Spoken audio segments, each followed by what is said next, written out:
சர்வேமேன் சேனலை பார்த்து கொண்டிருக்கும் அனைவருக்கும் எனது அன்பு வணக்கம். ஒரு ஊரில் 2 நண்பர்கள் இருக்காங்க. ஒருத்தன் பேர் கவின், இன்னொருத்தன் பேர் அர்ஜுன்.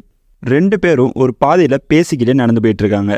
அப்படி அவங்க பேசிகிட்டே போகும்போது திடீர்னு ஒரு விஷயத்துக்கு 2 பேரும் சண்டை போட ஆரம்பிக்கிறாங்க. அது ஒரு பெரிய வாய் சண்டையாக மாறுது. ஒரு கட்டத்தில் அர்ஜுனுங்கிறவன் கோபத்தில் கவினோட கன்னத்தில் அரைஞ்சிட்டான். உடனே கவின் எந்த ஒரு கோபமும் படாமல் பக்கத்தில் ஒரு மணல் இருந்துச்சு. அந்த மணல் பக்கத்தில் போய் உக்காந்துக்கிட்டான். அவன் உக்காந்துக்கிட்டு அவன் கை விரலால் அந்த மணலில் எழுதுறான். அர்ஜுன் ஒரு கோபத்தில் என்னை அரைஞ்சிட்டான் அப்படின்னு ஒரு மணலில் எழுதுறான். இதை பார்த்தோன்னே அர்ஜுனுக்கு ஒன்றும் புரியல. என்னடா இவன், நான் பாட்டுக்கு கோபத்தில் அரைஞ்சிட்டேன், ஆனால் இவன் எதுவுமே கோபப்படாமல் ஓரமாக போய் உக்காந்து மணலில் எழுதுறானே அப்படின்னு இவனுக்கு ஒரு சந்தேகம்.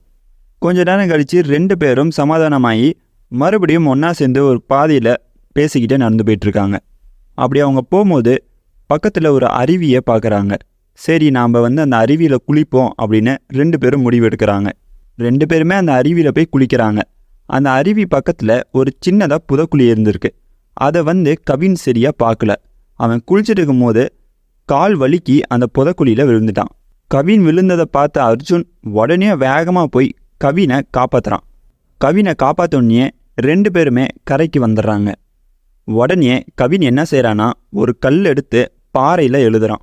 நான் ஒரு புதக்குழியில் விழுந்துட்டேன், உடனே அர்ஜுன் தான் வேகமாக என்னை காப்பாற்றினான் அப்படின்னு ஒரு பாறையில் எழுதுறான். இதை பார்த்தோன்னே அர்ஜுனுக்கு ஒரே சந்தேகம். என்னடா இவன் ஒரு பாறையில் போய் நம்ம காப்பாற்றினதெல்லாம் எழுதிட்டுருக்கான் அப்படின்னு புரியாமல் பார்த்துட்ருக்கான்.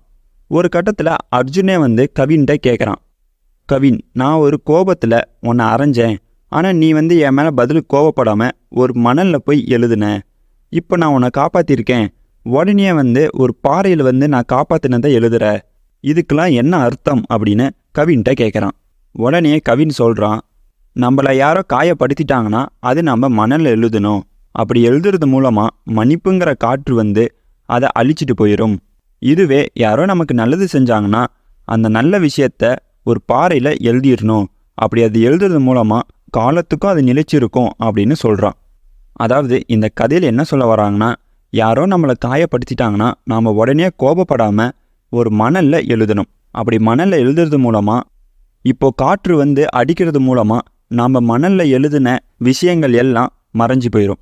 ஆனால் ஒருத்தரோட நன்மையை நாம் ஒரு பாறையிலையோ இல்லை கல்லுலையோ எழுதுறது மூலமாக அது எத்தனை காலமானாலும் அது அழியாமல் அப்படியே இருக்கும் அப்படின்னு சொல்கிறாங்க.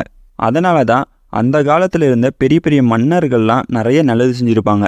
அதனால் அவங்களோட பேர்லாம் ஒரு பாறையில் எழுதியிருப்பாங்க. அதனால் நாமளும் எப்பயுமே நல்ல விஷயங்களே நாம் எடுத்துக்கணும்.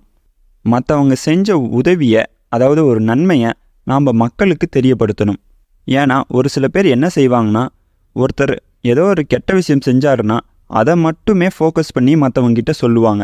அந்த மாதிரிலாம் நம்ம இருக்கக்கூடாது. மற்றவங்க ஏதோ ஒரு நன்மை செய்கிறாங்கன்னா அதையும் நாம் மற்றவங்க கிட்ட சொல்லணும். அப்படி நாம் சொல்கிறது மூலமாக நாமளும் ஒரு விஷயத்தில் ஒரு நன்மை செஞ்சோம்னா அவங்களும் நாம் செஞ்ச நன்மையை பற்றி மற்றவங்க கிட்ட சொல்லுவாங்க. அதனால தான் நன்மையை மட்டும் நாம் எடுத்துக்கணும் அப்படின்னு இந்த கதை மூலமாக நமக்கு சொல்கிறாங்க. மறக்காமல் நம்ம சேனலை சப்ஸ்கிரைப் பண்ணிக்கோங்க, பெல் பட்டனையும் ஆன் பண்ணிக்கோங்க. அப்போ தான் நாங்கள் போகிற வீடியோஸ் உங்களுக்கு நோட்டிஃபிகேஷனாக வரும்.